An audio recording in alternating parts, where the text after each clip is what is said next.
नहमदुहु व नुसल्ली व नुसल्लिमु अला रसूलिहिल करीम अम्मा बाद फ़ाउज़ु बिल्लाहि मिनश्शैतानिर रजीम बिस्मिल्लाहिर रहमानिर रहीम अस्सलामु अलैकुम व रहमतुल्लाहि व बरकातुहू।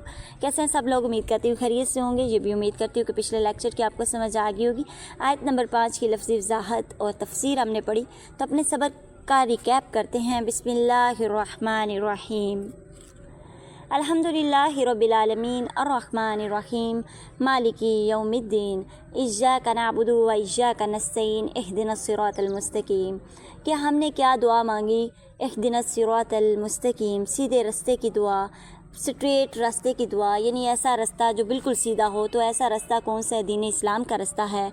यानी ये कुरान है जिसमें सिर्फ दुनिया के बारे में नहीं बताया गया बल्कि आखिरत के बारे में बताया गया, जिसमें सिर्फ जन्नत और दोज़ख का बयान नहीं है बल्कि माद और माश को भी बयान किया गया।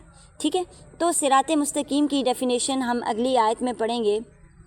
जो आयत आज हम पढ़ेंगे ये हमारी आखिरी आयत नंबर 6 और 7 होंगी। तो शुरू करते हैं। बिस्मिल्लाहिर्रहमानिर्रहीम सिरातल्लज़ीना अनअमता अलैहिम गैरिल मग़ज़ूबि अलैहिम वलज़्ज़ालिन आमीन।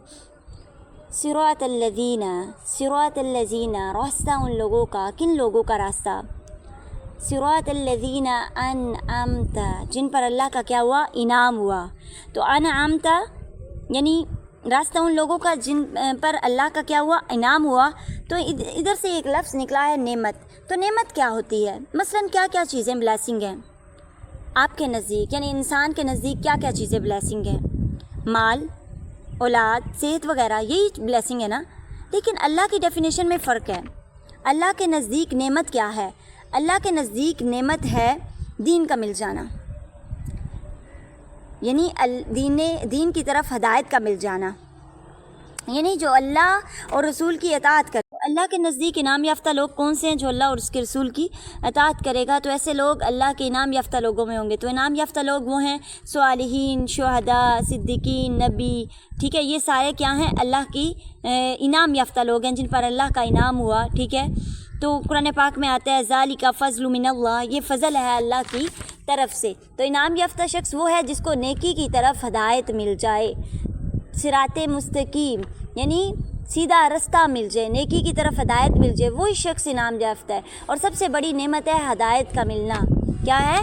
हदायत का मिलना।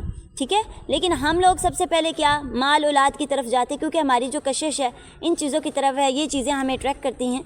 ठीक है, तो क्या है? सिरातल्लज़ीना रास्ता दिखा हमें उन लोगों का, किन लोगों का? सिरातल्लज़ीना अनअमता अलैहिम, जिन पर अल्लाह का इनाम हुआ। ठीक है, गैरिल मग़ज़ूबि अलैहिम, ना कि उनका जिन पर अल्लाह का गज़ब हुआ। तो गैरिल मग़ज़ूब, मग़ज़ूब का लफ्ज़ गाइन ज़ाद बा से है। गज़ब, गज़ब कहते हैं गुस्से को, यानी जिन पर अल्लाह का गुस्सा हुआ। ये कौन है? गुस्सा किन पर हुआ? जिनको अल्लाह ने इल्म दिया मगर उन्होंने अमल नहीं किया, तकब्बुर किया। तो ऐसे लोगों पर अल्लाह का क्या हुआ? गज़ब हुआ। ऐसे लोगों पर अल्लाह का गज़ब होता है। वो कौमें जिनके वाक़यात कुरान में मौजूद हैं, जैसे कौम नूह। ठीक है, क्या उनको उनके पैगम्बर ने इल्म नहीं दिया था? दिया था ना। सूरत नूह पढ़ कर देखें, वो कहते हैं कि इन्नी दाऊतु कौमी लैलन व नहारा, कि या अल्लाह मैं अपनी कौम के पास रात और दिन को मैंने उन्हें पुकारा, उनके पास आया, उनको हदायत दी, लेकिन उन्होंने फिर क्या किया? ठीक है, उन्होंने यानी मैंने उन्हें खुले खुले चुपके चुपके बताया, लेकिन उन्होंने हट दर्मी से काम लिया और उन पर अल्लाह का फिर क्या हुआ? गज़ब हुआ और वो डुबो दिए गए। कौम आद समूद में भी अल्लाह ने ठीक है नबी भेजे, मगर उन्होंने भी जुटलाया और अज़ाब आया। ठीक है, तो सूरह यूसुफ आयत नंबर 111 में आता है कि उनके किस्सों में बहुत इबरत है। तो तीसरी कैटेगरी क्या बयान की गई है? क्या है? हम क्या दुआ मांगते हैं कि या अल्लाह हमें उन लोगों का रास्ता दिखाना जिन पर आपका इनाम हुआ, जिन पर अल्लाह का इनाम हुआ, ना कि उनका जिन पर गज़ब हुआ, और ना ही वलज़्ज़ालिन गुमराह लोगों का।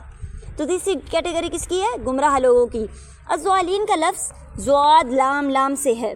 ज़लल, ज़लल कहते हैं गुमराह होने को। ज़लल किसे कहते हैं? गुमराह होने को। ठीक है, तो ये वो लोग हैं जिन्हें ना हक पता था ना उन्होंने अमल किया।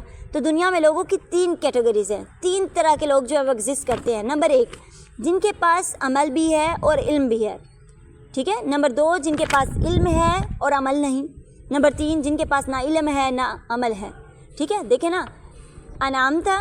ठीक है, आपने याद रखना है कि 3 तरह के लोग हैं, अनामता, ठीक है, मग़ज़ूब और ज़ालिन।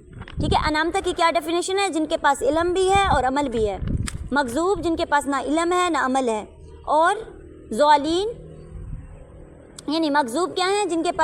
مغضوب ہیں جن کے پاس علم ہے اور عمل نہیں ہے، اور ضالین جن کے پاس نہ علم ہے اور نہ ہی عمل ہے۔ تو کبھی کبھی علم کے بغیر عمل نہیں ہو سکتا، تو اس لیے ہر مسلمان پر علم حاصل کرنا فرض کیا گیا، ٹھیک ہے۔ سورۃ فاتحہ کی تفسیر جو ہے وہ آج مکمل ہوئی۔ تو اب آپ نے اس کے بعد جو عمل کرنا ہے وہ کیا ہے کہ آپ اپنی نمازوں میں جب بھی سورۃ فاتحہ پڑھیں گے تو اس کے معنوں پر غور کریں گے، ترجمہ دہرائیں گے، تفسیر کے نوٹس کا ریویو کریں گے، ٹھیک ہے، پھر خود سے سوال کریں گے، ٹھیک ہے، اور ان سوالوں کو دوسروں تک پہنچائیں۔ آپ نے جو سیکھا ہے وہ دوسروں سے ڈسکس کیا کریں، اس طرح کیا ہوگا؟ آپ کا علم پختہ ہوگا، ٹھیک ہے۔ دوسروں کو سکھایا کریں، جو بھی سیکھے دوسروں تک پہنچایا کریں، خیر کی بات آگے پہنچایا کریں، ٹھیک ہے، دوسروں سے ڈسکس کریں، ٹھیک ہے، اور پھر خود سے بھی سوال کریں کہ ہدایت کیا ہوتی ہے، ٹھیک ہے، صراط مستقیم کون سا راستہ ہے، انسان کی کتنی کیٹیگریز ہیں، ٹھیک ہے۔ اب آپ نے یہ کرنا ہے، ٹھیک ہے۔ جزاک اللہ، اللہ حافظ، السلام علیکم ورحمۃ اللہ وبرکاتہ۔